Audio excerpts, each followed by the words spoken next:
Eu defendo que não existe um único caminho. Quando a pessoa acha que o único caminho da vida é aquele que a sociedade apresentou para ela, que é fazer uma escola, uma faculdade, um emprego e se aposentar pelo INSS, quando ela acha que esse é o único caminho, ela vai ficar bitolada nesse caminho. E esse não é o único caminho.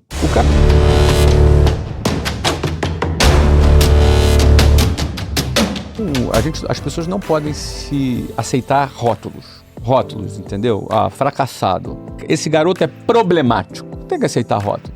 No fundo, os caras que são mais inconformados e que não se encaixam mais dentro do esquema são as pessoas que vão abrir as empresas e vão empregar aqueles que são os mais estudiosos. Eu tenho uma... Engraçado, eu era estudioso. Bom, e aí, Isa, eu trabalhei 4 anos nessa empresa, fui super bem sucedido lá, eu fui diretor comercial, eu implantei uma filial fora do Brasil nessa empresa, eu era diretor regional e cuidava de 4 cidades, Rio de Janeiro, Salvador, Cuiabá e Ribeirão Preto. Cuidava de 4 cidades onde tinham essas escolas. E tudo isso com até 22 anos. Então, dos meus 19, inclusive até os 22, nesses 4 anos, eu passei por esses cargos, fui super bem sucedido, ganhava bem. Ali com 22 anos estava ganhando mais ou menos $7.000 por mês. E aí eu pedi demissão desse trabalho para abrir a minha própria empresa. Aí abri a primeira escola da WhatsApp, no dia 3 de abril de 1995. Lembra aquilo que eu falei? A gente tem que explorar, ser acumulativo e aprender. E empilhar aprendizado. E mais do que isso, criar nexo. Nexo é quando você tem informação A, aí você aprende, ou captura, ou ouve, ou tem um insight, ou alguém te disse, ou você percebeu, observando alguma coisa, uma informação B. Então você tem um A com você, e aí você recebeu a informação B. Muitas pessoas pegam a informação B, legal, aprendi o B. Tá, beleza. Só que é o seguinte, eu tenho um A comigo. Qual é a conexão que eu faço entre o A e o B? Porque pode existir uma conexão entre o A e o B que faça você concluir por sua própria conta o C. Ou seja, eu já tinha o A, eu recebi o B. O meu primeiro A foi entender que tudo só depende de mim. Quando eu atribuo aquela minha experiência do concurso, o meu primeiro A. A minha primeira variável que eu aprendi alguma coisa. Eu sou capaz de tirar o meu gap. Ou seja, ninguém me convence que eu não sou capaz de fazer alguma coisa, que eu sou inferior. Sim. Nada disso. Isso foi muito importante para mim. O B que eu aprendi foi vendas. Então, por exemplo, a primeira coisa que vendas me ensinou, eu lembro quando eu vendi minha primeira coisa. Aí vendi um relógio, eu tinha um relógio de calculadora. É bem antigo esses relógios de calculadora, assim, sabe? Um monte de teclinha. Aí eu vendi esse relógio, eu peguei o dinheiro desse relógio, aí comprei mais 2 relógios, e aí vendi os 2 relógios. E aí comprei mais 3 relógios, aí vendi os 3 relógios. E aí comprei mais 5. E aí chegou uma altura que o cara que vendia o relógio falou, cara, já vi você vindo aqui várias vezes comprar relógio. Você está comprando para você ou você está vendendo? Eu falei, eu estou vendendo. Ele, então vamos fazer o seguinte, você vai comprar quantos hoje? 5, então tá bom.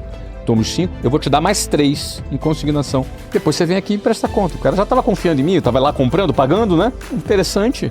Em nenhum momento essa venda para mim, eu estava assim, eu estou empreendendo. Não pensava isso. Também não pensava, vou abrir uma rede de lojas de relógio. Também nunca parou para pensar, porque o meu padrão mental naquele momento era, vou fazer faculdade, depois vou fazer um concurso público e isso é o meu caminho. Então, para mim, aquela experiência empreendedora, que eu nem sabia que era empreendedora, era um bico. Porque o meu padrão mental não dava valor para aquilo e dava valor por fazer a faculdade e me formar e fazer um concurso. Minha escala de valores não enxergava que aquilo era uma oportunidade. Mas eu me lembro, no primeiro mês que eu ganhei mais do que o meu pai e minha mãe juntos vendendo o relógio, eu pensei uma coisa que foi matéria-prima para muita coisa que eu faço hoje.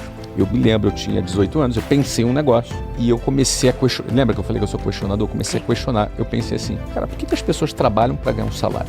Eu questionei isso. O salário mínimo era, não lembro na época, mas hoje é R$1.000 e poucos. O salário mínimo é tanto. Cara, eu ganho isso vendendo 3 relógios. Por que as pessoas não fazem isso? Por que as pessoas saem daqui da periferia, pegam um ônibus ali por 2 horas para chegar numa empresa e trabalhar 12 horas, 10 horas, sei lá quanto tempo ele trabalha naquela empresa por dia, para no final do mês ganhar um salário, se eu vendo 3 relógios e ganho esse salário. E já ganho esse valor que seria equivalente a esse salário. E eu estou vendendo muito mais do que 3 relógios no mês. E tinha 18 anos de idade. E não era difícil na minha cabeça, na minha visão, não era difícil fazer aquilo.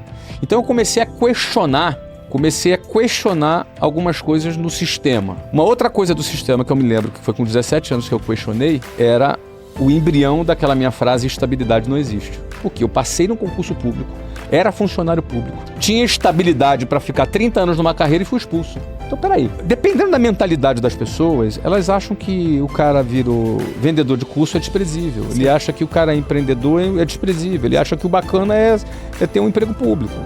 Eu respeito visões diferentes de vida que as pessoas possam ter. Mas eu afirmo e defendo, eu estou na internet há 14 anos, falando de empreendedorismo, quando essa palavra não era glamurosa ainda, eu defendo que não existe um único caminho. Quando a pessoa acha que o único caminho da vida é aquele que a sociedade apresentou para ela, que é fazer uma escola, uma faculdade, um emprego e se aposentar pelo INSS, quando ela acha que esse é o único caminho, ela vai ficar bitolada nesse caminho. E esse não é o único caminho. O cara pode ser artista plástico, ele pode ser jogador de futebol, ele pode ser blogueiro, ele pode ser youtuber, sabe? Ele pode ser sacerdote, ele pode ser... ele pode trabalhar em causas humanitárias. As pessoas... Não existe só aquele caminhozinho quadradinho. Aquele quadrado, eu não coube dentro desse quadrado. Eu detesto estar dentro de um quadrado. Eu não gostei de ficar dentro do quadrado da Marinha. Quando eu comecei a vender, não foi tabu pra mim. Então eu fui lá, cara, tava ganhando $7.000 por mês, sem nenhum salário fixo. Eu nunca recebi, trabalhei 4 anos numa empresa, nunca quis ser registrado, nunca recebi um 13º, nunca recebi um vale-refeição. Eu não sei o que é isso. Na realidade, eu rejeitei isso. Eu não quis isso. E aí, quer ver outro questionamento que eu tive? 2 horas e meia de ônibus. 2 horas e meia de ônibus. Você tá falando da minha infância, da minha adolescência. Então eu tô resgatando tudo, tá? Não, você faz o que você quiser. Pronto. Você fala o que você quiser. E aí era 2 horas e meia de ônibus. A gente passava numa rua chamada Avenida Suburbana, lá no Rio de Janeiro.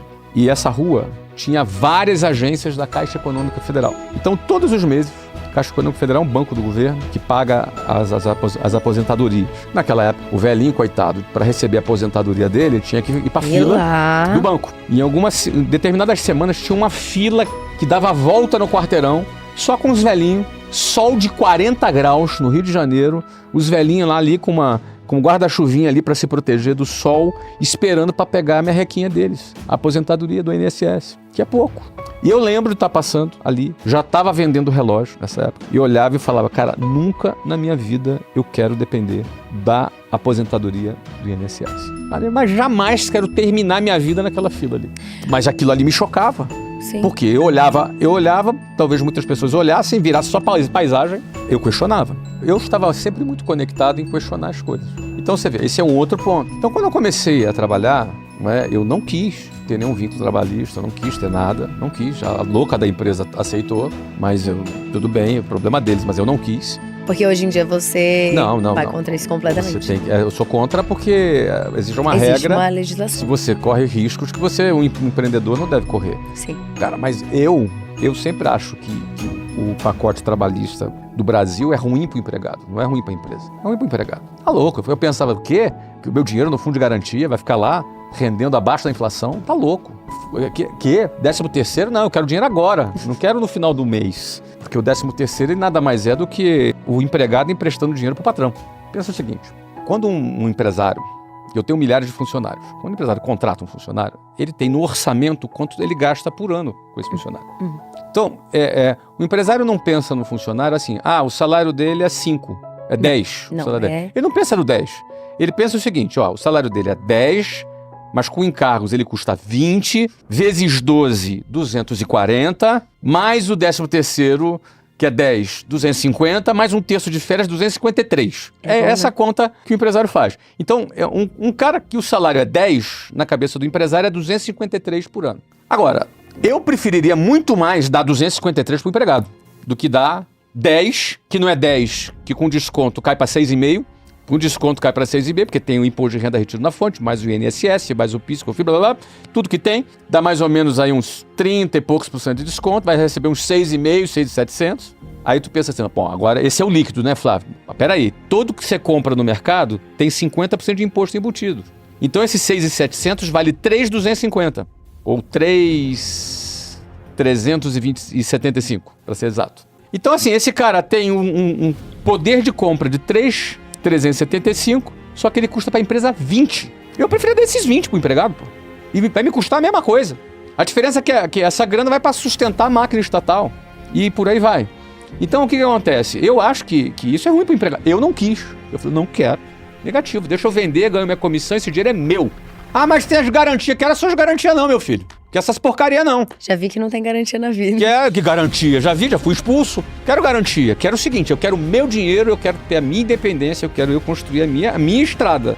Não quero parar. Garantia pra quê? Garantia pra parar naquela fila lá da aposentadoria? Aquilo ali não quero pra minha vida, não. Tá louco? Tá doido? Sabe qual é o teto do INSS? Tem um teto. R$ 7.786,02. Ou seja, tu pode ganhar o que for na tua vida, no máximo você vai se aposentar e ganhar R$ 7.786,02. E a maioria da população ganha mil e pouco de aposentadoria. Isso é uma migalha. Eu não quero depender desse troço. Quero depender desse negócio. E eu era pobre. Porque algumas pessoas... mas você é rico. Não, peraí. Tô falando lá atrás. Então, eu acho que quando eu questionei todo esse sistema, todo esse quadrado, eu falei, isso aí eu não quero pra minha vida.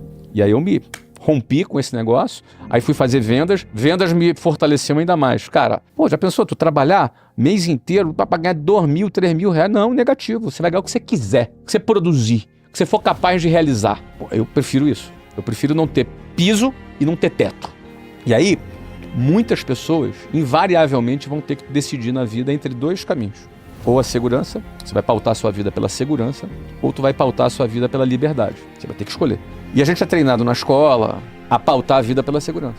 Pautar a vida pela segurança é como você ser um passarinho que optou em ficar dentro da gaiola, porque lá é mais seguro. O gato não entra. Dentro da gaiola, nenhum predador pode te comer dentro da gaiola. Você vai passar a vida dentro da gaiola. Mas você vai passar a vida dentro da gaiola comendo alpiste. Todo quinto dia útil tem um potinho de alpiste ali. E aí o cara pensa, não, mas peraí, mas pelo menos o meu alpiste tá garantido. Ah, é? Quem põe alpiste? E se ele morrer? E se ele desmaiar? E se ele for embora?